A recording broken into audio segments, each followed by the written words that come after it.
अस्सलाम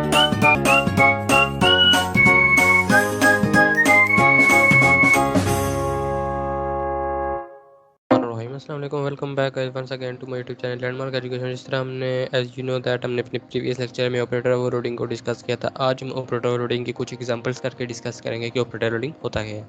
तो चलें लेट्स गो मूव टुवर्ड और कंपाइलर। ठीक है, चलते हैं कंपाइलर पे।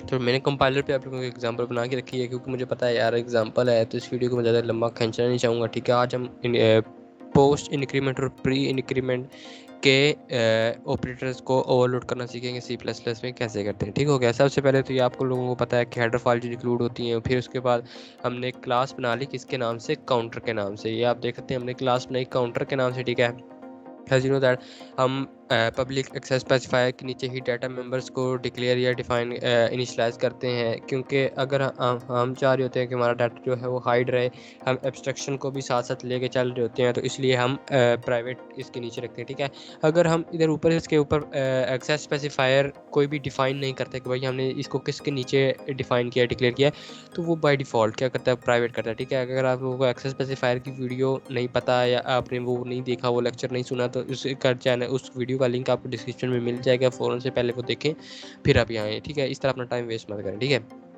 तो इधर हम नेक्स्ट लाइन पे आ जाते हैं। नेक्स्ट पे हमने क्या कर लिया, एक डाटा मेंबर डिक्लेयर कर लिया इंट काउंट के नाम से। ठीक है, बेसिकली ये करेगा क्या, ये हमें काउंट करके बताएगा। ठीक है, फिर आप देख सकते हैं कि हम ये पब्लिक बनाया। ठीक है, कंस्ट्रक्टर एक बना लिया काउंटर के नाम से।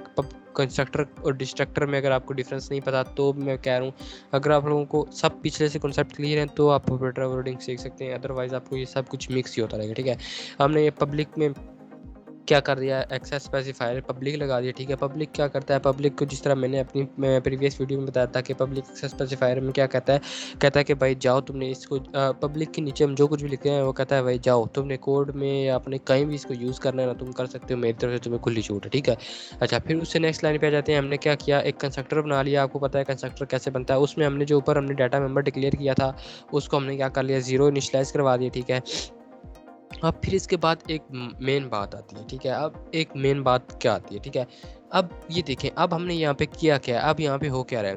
अब एक तो कंस्ट्रक्टर ओवरलोडिंग आ रही है। ठीक है, साथ साथ क्या आ रहा है कंस्ट्रक्टर में, साथ साथ ओवर भी कर देता हूँ, लिख भी देता हूँ, कंस्ट्रक्टर ओवरलोडिंग कर रहे हैं हम। ठीक हो गया, कंस्ट्रक्टर ओवरलोडिंग हो रही है। ठीक है, अब देखिए एक हमने डिफ़ॉल्ट कंस्ट्रक्टर बना लिया, दूसरा हमने पैरामीटराइज कंस्ट्रक्टर बनाया। पैरामीटराइज कंस्ट्रक्टर हमने कैसे बनाया, क्यों बनाया, उसका डिफरेंस थोड़ी देर बाद आपको पता चल जाएगा कि हमने वो क्यों बनाया। ठीक हो गया, उसके बाद हम आ जाते हैं इंट। अच्छा आपको यार ये तो समझ आ रही होगी ना हमने पैरामीटर और आर्गूमेंट कैसे पास करने हैं और कैसे लेने हैं। ठीक है, अगर आपको ये नहीं पता तो आप फंक्शन वाली वीडियो देखें, आपको उनमें डिटेल से मैंने बताए हुए हैं। ठीक है, उसका लिंक भी आपको डिस्क्रिप्शन में मिल जाएगा। यार वीडियो स्टार्ट करने से पहले छोटी सी रिक्वेस्ट है, अगर चैनल पर नए हो तो फ़ौरन से सब्सक्राइब कर लो, वीडियो पसंद आए तो लाइक कर दो।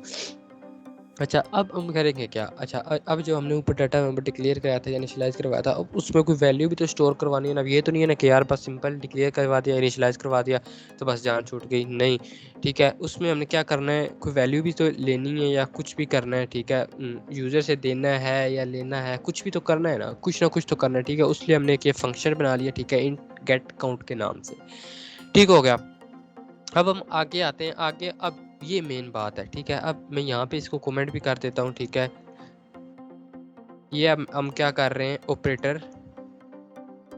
ठीक है, अब हम यहाँ पे क्या कर रहे हैं, ऑपरेटर ओवरलोडिंग कर रहे हैं। क्या हो रहा है यहाँ पे, ऑपरेटर ओवरलोडिंग हो रही है। अब यहाँ पे ऑपरेटर ओवरलोडिंग हो रही है। ठीक है, अब पहले मेन में आते हैं, ऊपर से सारी चीज़ें तो आपको समझ आ गई होंगी होप सो। अब मेन में आते हैं, हमने मेन में आके क्या किया, दो ऑब्जेक्ट बना लिए C1 और C2। ठीक है, C1 हमने क्या किया, C1 dot gate count, C2 dot gate count. ठीक है, जब ये दोनों फंक्शन कॉल होंगे ना तो हमें इस फंक्शन में जाएंगे और हमें इस फंक्शन में क्या मिलेगा, काउंट। काउंट में वैल्यू क्या स्टोर है, जीरो स्टोर है। ठीक है, तो हमें जीरो दो बार सी आउट होगा, C1 में भी और C2 में। ठीक है, अब ये बात याद रखें, मैंने अपनी प्रीवियस वीडियो में कहा था कि मैंने, अगर आपने यूज़र डिफाइंड डाटा टाइप्स पे अगर आपने ऑपरेटर्स को ओवरलोड करना है तो हम क्या यूज़ करेंगे, ऑपरेटर ओवरलोडिंग। ठीक है, अब बेसिकली ये हमारे पास है क्या, ये एक ऑब्जेक्ट है। ठीक है, ऑब्जेक्ट क्या है, हमने यूज़र डिफाइंड डाटा टाइप है ना। आपने पहले कभी देखा है स्ट्रक्चर प्रोग्रामिंग में कि भाई आप इंटीजर की जगह काउंटर लिख रहे हो या कुछ भी लिख रहे हो। ठीक है, वो तो बिल्ट इन डाटा टाइप, ये यूज़र डिफाइंड डाटा टाइप्स में आ जाता है। ठीक है, तो अब हमने यूज़र डिफाइंड डाटा टाइप में हम चाह रहे हैं कि भाई जो हमने C1 ऑब्जेक्ट लिया है, इससे जब ये क्लास में जाएगा, कंस्ट्रक्टर में जाएगा, जो डाटा मेंबर इसने लिया हुआ है उसमें ये क्या कर दे, इंक्रीमेंट कर दे। ठीक है, अब ये प्लस प्लस का इंक्रीमेंट कर दे। ठीक है, अब मैंने जिस तरह आपको बताया था कि यार अगर हम यूजर डिफाइंड डाटा टाइप के लिए कुछ करना है तो उसके लिए हमें क्या करना पड़ेगा, कंस्ट्रक्टर ओवरलोडिंग करनी पड़ेगी। तो आप यहाँ पे आ जाएंगे, कंस्ट्रक्टर ओवरलोडिंग होती क्या है ये देखें, ऑपरेटर ओवरलोडिंग होती क्या है। ठीक है, ये कैसे ओवरलोड होता है। सबसे पहले आ जाता है क्लास का नाम। ठीक है, जिस नाम से आपने क्लास बनाई होती है उसके बाद उस क्लास का नाम आ जाता है। फिर उसके बाद ना आपका कीवर्ड आता है ऑपरेटर। ठीक है, ये मस्ट है। ठीक है, ऑपरेटर से मतलब मुराद ये कि उसको बताता है कंपाइलर को कि भाई इन्होंने क्या करना है, ऑपरेटर ओवरलोडिंग करनी है। ठीक हो गया। फिर उसके बाद ना जो ऑपरेटर आपने ओवरलोड करवाना होता है ना वो आपने यहाँ पे लिखना होता है। ठीक है, उसका सेंटेक्स कुछ ये है। उसके बाद ये राउंड ब्रैकेट्स आ जाती है। ठीक है, फिर उसके बाद हम आ जाते हैं इधर। उसके बाद जो भी ऑपरेशन आपने करना होता है ना, आप देखें अब हम यहाँ पे चाह क्या रहे हैं, अब हम यहाँ पे चाह रहे हैं कि भाई हम जो वो आपने डाटा मेंबर लिया ना उसमें प्री इंक्रीमेंट करवा के दो हमें। ठीक है, तो अब हम यहाँ पे करेंगे क्या, अब ये देखें अब हम यहाँ पे कर क्या रहे हैं, हम जिसने जो डाटा लिया होता है ना डाटा मेंबर काउंट, अब हम उसमें इंक्रीमेंट कर रहे हैं। इंक्रीमेंट करने के बाद ना हम क्या कर रहे हैं, return counter C plus plus count. अच्छा, अब ये बात आपको समझने वाली है कि अब ये आप कह रहे होंगे कि भाई अब ये क्या कर रहे हैं या ये क्यों कर रहे हैं, अब क्लास से कैसे करें। अभी देखें, अब डाटा मेंबर किसका है, क्लास का है, और ये हम पास किसको कर रहे हैं, पास हम ऑब्जेक्ट को कर रहे हैं।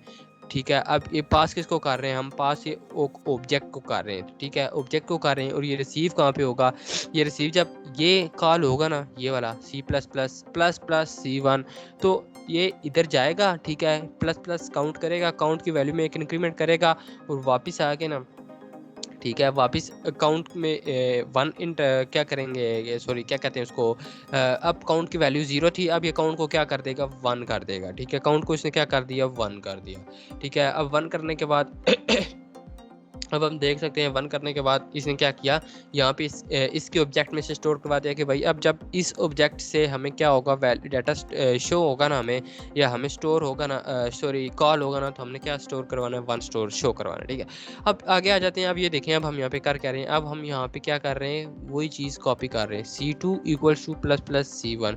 अब फिर एक बार C1 में इंक्रीमेंट कर रहे हैं और वो वैल्यू कहाँ पे स्टोर करवा रहे हैं, C2 में स्टोर करवा रहे हैं। ठीक हो गया।